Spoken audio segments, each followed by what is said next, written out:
नमस्कार, मैं हूं प्रवीण गौतम। इंडिया टीवी के साथ इंटरव्यू में पीएम मोदी के साथ करण थापर वाला सीन बस होते होते रह गया।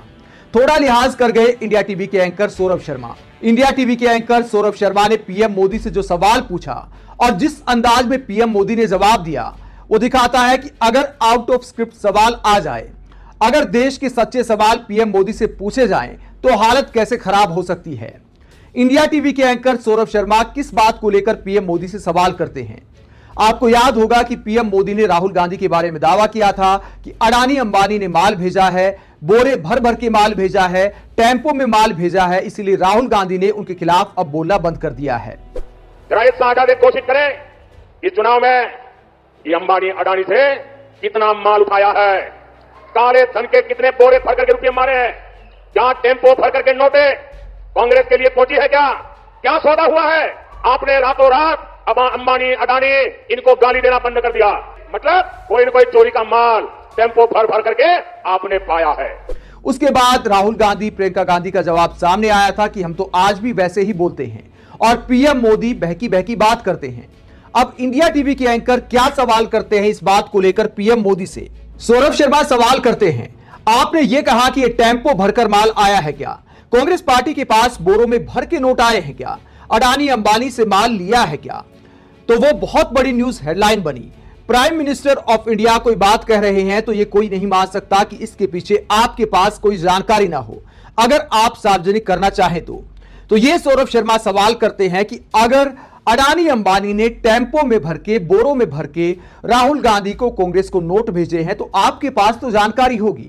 ये कोई नहीं मान सकता कि देश के प्रधानमंत्री के पास अगर ऐसा बोलते हैं तो कोई जानकारी ना हो। इस सवाल का गंभीरता से जवाब देने की बजाय पीएम मोदी ने क्या कहा, जबकि एंकर सौरभ शर्मा ने पूरी गंभीरता के साथ सवाल पूछा था। कायदे से देश के प्रधानमंत्री को उतनी ही गंभीरता से जवाब देना चाहिए था जिस तरह का अभिनय करते हुए रैली में उन्होंने ऐसा बयान दिया था। लेकिन पीएम मोदी यहां पर मस्खरी करने लगते हैं। पीएम मोदी कहते हैं, हंसते हुए कहते हैं, मुझे कोई जवाब देने की जरूरत नहीं है। अधीर रंजन जी ने जवाब दे दिया है कल बहुत बढ़िया ढंग से। अधीर रंजन चौधरी जी बोल दिए हैं तो मुझे उस पर ठप्पा मारने की जरूरत नहीं है। उसके बाद पीएम मोदी जोर जोर से हंसने लगते हैं और बात को टाल देते हैं। लेकिन क्या पीएम मोदी को ऐसे गंभीर सवाल पर मस्खरी करनी चाहिए? जिन अधीर रंजन चौधरी के बयान को ढाल बनाया पीएम मोदी ने, उन्होंने मजाक में कहा था।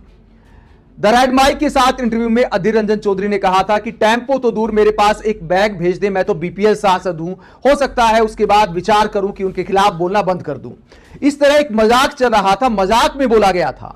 लेकिन अधीर रंजन चौधरी के उस बयान को ढाल बनाकर पीएम मोदी कहते हैं कि अधीर रंजन चौधरी ने मंसूबे जता दिए हैं कि अगर पैसा आएगा तो बोलना बंद कर देंगे। लेकिन आप आरोप लगाते हैं राहुल गांधी पर। क्या राहुल गांधी ने ऐसा कोई बयान दिया है कि अगर बैग भर के आ जाए, टेम्पो भर के आ जाए तो हम बोलना बंद कर देंगे? आप कांग्रेस के किसी भी नेता के मजाक को भी एक सीरियस आरोप पर ढाल बना लेते हैं। आप देश के प्रधानमंत्री हैं। आप चुनावी रैली में या तो यह बोले कि मैं मजाक कर रहा हूं, इस बात को गंभीरता से ना लिया जाए, मैं सिर्फ एक कटाक्ष कर रहा हूं।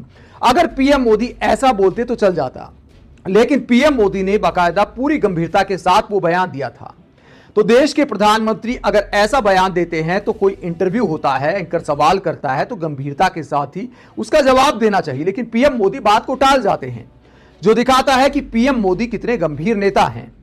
रैलियों में यह मान लिया गया है कि कुछ भी बोल जाऊं।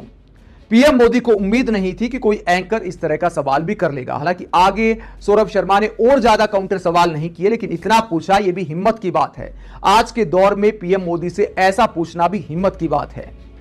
सौरभ शर्मा ने यह भी सवाल पूछा कि 400 पार का नारा दिया जा रहा है, लेकिन समझ नहीं आ रहा कि 400 पार आएंगी कहां से, किन किन राज्यों से 400 पार आएंगी, ऐसा कुछ समझ नहीं आ रहा।